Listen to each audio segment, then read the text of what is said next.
You spend your whole life carrying a weight you think is love. You get so used to the ache in your shoulders you forget what it's like to even stand up straight.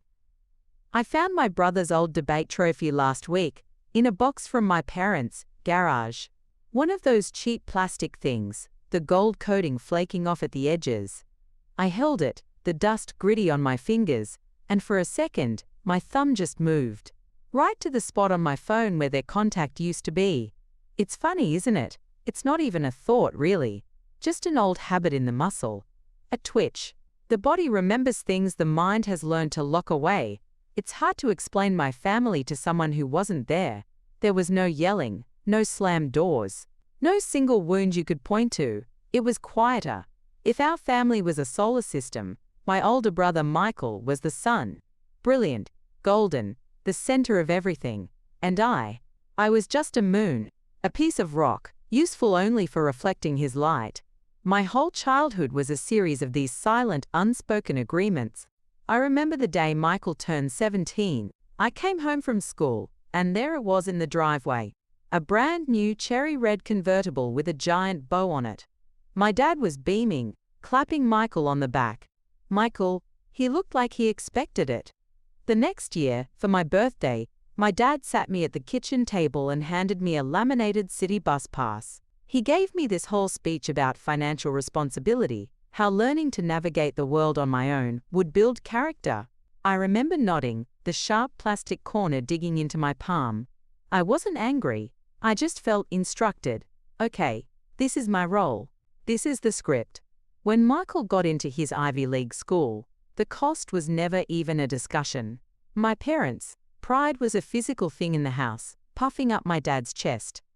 When I got into state school, the conversation was different. It was about loans, about the value of hard work. I worked 2 jobs through college, one in the library that smelled of old paper, another in a diner where the smell of fried onions stuck to my hair. It was exhausting, but I told myself the story they gave me. I was building character. I became the family's emotional switchboard, the designated listener. Every single phone call was the same. "Hi, sweetie, how are you?" my mum would ask. And before I could get past, "I'm good," she'd cut in, her voice suddenly electric. "Oh, you will not believe the case Michael just won." Or "Michael is thinking of running a marathon." My life was the appetizer, a courtesy before the main course of his existence. His career, his girlfriends, his anxieties, all of it was downloaded onto me. I was the reliable one, the low-maintenance one, which I now know is just code for the one who never asks for anything. And for a long, long time I thought that was a noble thing to be. I thought being useful was the same thing as being loved. Then I met Liam. And the whole rickety structure of my world started to groan. He was the first person who, after I finished talking about my family, would just pause, look right at me and ask, "Okay, but what do you want?" The question felt like a foreign language. It was terrifying, and it was the most wonderful thing I'd ever heard. It was like someone walked into a dark room I'd been in my whole life and just flipped on a light. When we got engaged, the hairline cracks in the foundation started to spiderweb. I wanted our engagement dinner at this little Italian place downtown. My favorite. The moment we sat down, the performance began. My mother spent 20 minutes, I actually counted, telling Liam about Michael's latest promotion. Prodigy, corner office. My father leaned in, all conspiratorial. He's looking at a condo in the financial district. A real statement property. They didn't ask Liam a single question, not about his job, his family, his life. It wasn't a conversation, it was a presentation. Then, the worst part. My mother turned to Liam, her head tilted, and gave him this soft, pitying smile. "You know," she said, placing a hand on his arm, "she can be quite sensitive. You have to be patient with her." And what I heard, what she was really saying was, "Here, this one is yours now, it's your job to manage her feelings."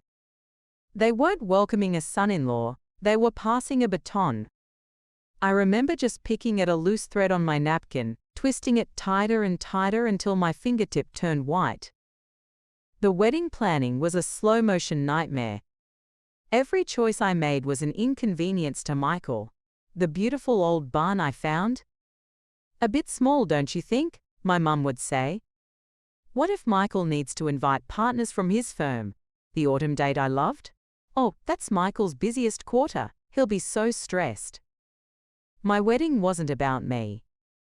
It was about staging a production where Michael was the comfortable, celebrated guest of honor. Things came to a head 2 months before the wedding. I got a frantic call from them. Michael had made a mistake at work, a big one, something that could have gotten him fired. I never got the full story, just hushed tones about a minorly catastrophic error. The next thing I knew, they'd taken a second mortgage out on their house, my childhood home, to hire some high-powered lawyer to make it all go away. A week later, my mum called. Her voice was light, breezy. "Hi, sweetie," she chirped. "So about the caterer's final payment, things are just a little tight for us right now. Would it be a huge problem if you and Liam, just pushed it back a bit?" And I couldn't breathe. It wasn't even anger, just this complete vacuum in my chest. They had set their own financial future on fire to protect him, and now they were asking me for a match. I didn't say a word. That night, I logged into my bank account, the blue screen lighting up my face in the dark, and I paid the caterer myself. It was a huge chunk of our savings. I felt the click of the mouse in my bones. I never told them. I just added it to the pile.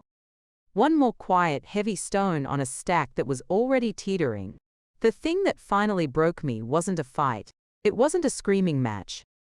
It was a text message. It was the Tuesday of my wedding week. A special kind of hell. A million tiny details. I had my final dress fitting that afternoon. The one thing I had selfishly, truly been looking forward to. My mum was supposed to be there. It was supposed to be our moment. The one where she'd see me in the dress, learn the bustle. The last piece of that fantasy one was still clinging to. An hour before I had to leave, my phone buzzed.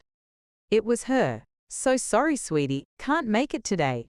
Michael's dog is having terrible anxiety from the thunderstorms, and he's just so overwhelmed. He needs his mum right now. You understand? Send pics. XOXO. I read it once, then twice. The words just wouldn't compute. His dog's anxiety, not a medical emergency, not a car accident. His dog was scared of the rain." I stood there in my kitchen, the refrigerator humming, just staring at that screen.